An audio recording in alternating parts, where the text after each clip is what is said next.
Okay, let's talk about focus. Or maybe the lack of it sometimes. Do you ever feel like your attention is just constantly being pulled in a million different directions? Oh, definitely. Like you're, bombarded by notifications, maybe struggling to really zero in on what truly matters? Yeah, and your brain feels kind of like scrambled eggs by 5 p.m. Exactly, fragmented. If that sounds familiar to you listening, you are absolutely not alone. I mean, I've certainly been there more often than I'd like to admit, probably. Me too. It's a common struggle, I think. It really is. So today we're going to do a deep dive into some incredibly powerful ideas from Cal Newport's book, DeepWork, Rules for Focused Success in a Distracted World. Ah, Newport. Good stuff. Yeah, really good. Think of this as like your shortcut to really getting the core of his insights on how to fight back against all that distraction and, actually achieve more meaningful stuff. I am back to work, yeah. Yeah, right. So our mission here is basically to pull out the most important nuggets of knowledge from Newport's work. We want to help you understand not just what deep work actually is, But why it's so critical, especially now. exactly why it's so valuable, and probably most importantly, how you can practically start cultivating it in your own life. Making it actionable. Yes. Okay, so let's unpack this and really dive into these core concepts of deep work. Let's do it. So first off, Newport defines this thing, deep work. He says it's professional activities performed in a state of intense, completely undistracted concentration. Like full focus. Full focus. Yeah. Where you're really pushing your cognitive capabilities like right to their limit. And that's what creates the high value results. Right. It's that feeling of being totally immersed, isn't it? Yeah. Where time just kind of melts away. Yeah, exactly. And then he contrasts that pretty starkly, actually, with what he calls shallow work. Ah, the other side of the coin. Right. Which is essentially the opposite. Think non-cognitively demanding tasks, the stuff you often do while you're distracted. Like checking email for the 10th time in an hour. Totally. Checking email, maybe, passively scrolling through feeds, those little administrative tasks that don't really need your full brain power. We all do them. Oh, for sure. And it's so easy to just fall into that shallow work trap without even realizing it, isn't it?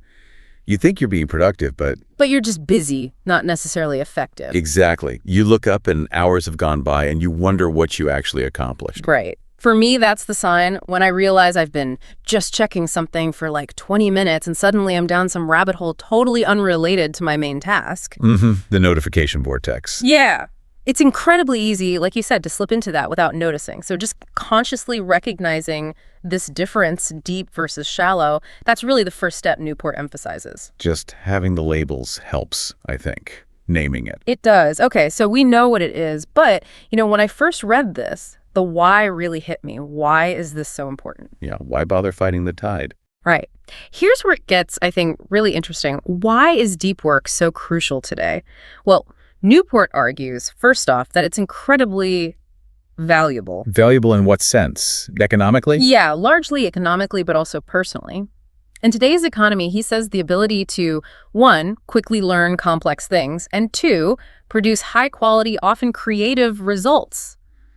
That's becoming rare. And therefore more valuable. Supply and demand for skills. Precisely. Deep work is what lets you do both those things. Master hard stuff and produce better work, often in less time than if you were constantly distracted. Okay, that makes sense. Valuable. What else? Well, connected to that, it's also increasingly rare. Ah, yeah, I can see that. If we connect this to the bigger picture, it seems obvious these constant distractions are just eroding our ability to focus, right? Absolutely. Think about the typical modern workplace. You've got constant emails pinging. Endless meetings, maybe an open office plan. Right. The siren call of social media notifications. All these things just carve up our time and drain our mental energy. Making it really hard to find those solid blocks needed for deep work. It's becoming almost a superpower if you can actually do it consistently. It really is.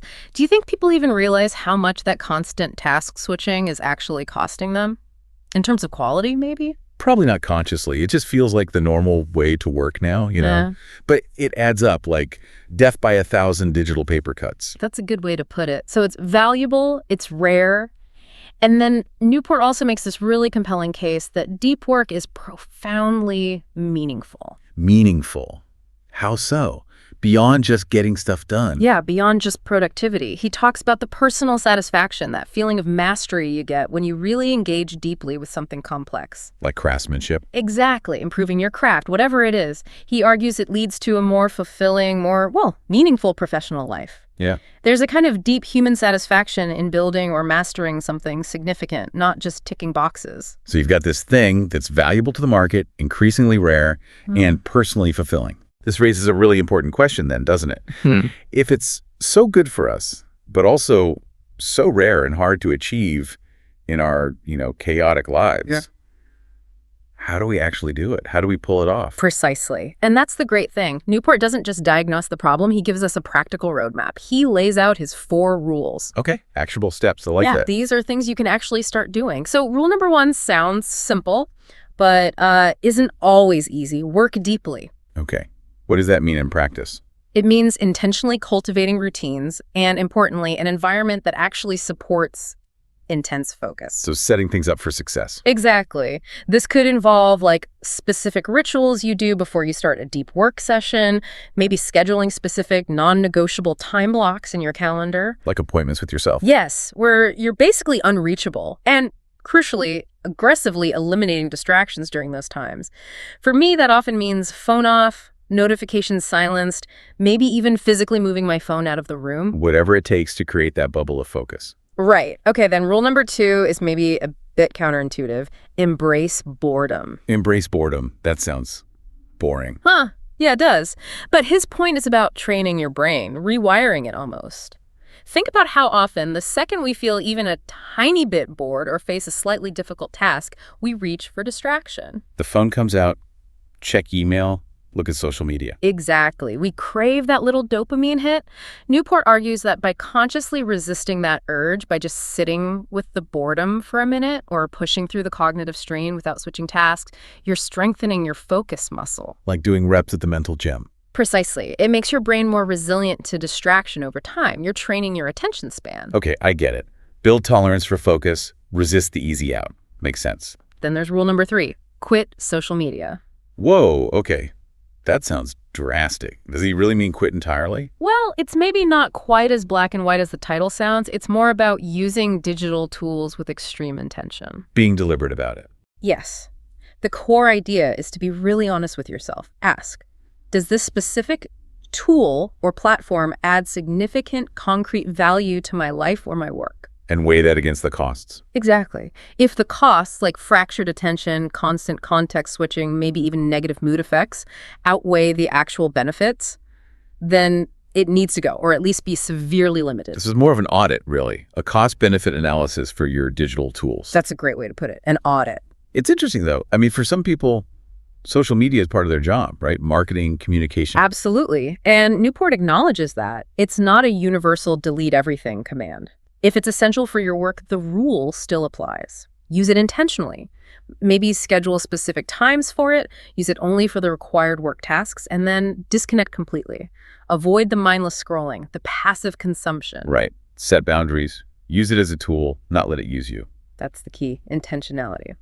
Okay, and finally, rule number 4, drain the shallows. Drain the shallows. Getting rid of the shallow work we talked about earlier. Exactly. Actively minimize it. Reduce the time spent on those low-value, non-cognitively demanding tasks. So stop checking email every 5 minutes. Yes. Push back on meetings that don't have a clear agenda or purpose.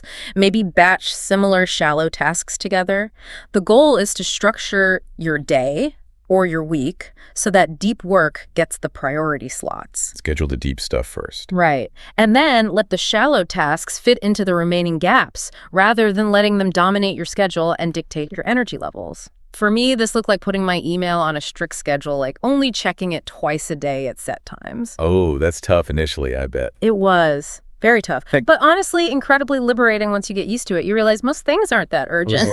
It's fascinating how these rules fit together. What really stands out is that these aren't just, random productivity tips you find online. Yeah, not at all. It feels like a more holistic approach, a whole philosophy for managing your attention in the modern world. They reinforce each other. They really do. It's about building this robust mental environment where focus can actually thrive, helping you not just, do more things, but actually do the right things, the things that matter, with more clarity and impact. Reclaiming your attention, really. That's it. So, thinking about all this, what does this all mean for you listening right now? Cal Newport's DeepWork is, I think, fundamentally a call to arms. It's a powerful invitation to reclaim what might be your most valuable asset, your attention. In a world designed to steal it. Exactly. It's about choosing to dedicate that focus to what truly matters, to the work that has real impact. And the promise is that by committing to depth work, maybe even just starting with one of these rules, you don't have to do everything at once. Small steps. Small steps. You can achieve more significant things. You can stand out professionally, especially in an increasingly distracted world, and ultimately find a greater sense of satisfaction and meaning in what you do, both in work and maybe in life more broadly. Yeah, it makes you think, doesn't it? Maybe consider this. Beyond just productivity, what does truly meaningful, deeply engaging work actually look and feel like for you personally? And how might embracing even one of these ideas, maybe scheduling just one deep work block, or trying that embrace boredom thing next time you reach for your phone, how might that begin to transform not just what you get done, but your whole daily experience, your sense of purpose, perhaps?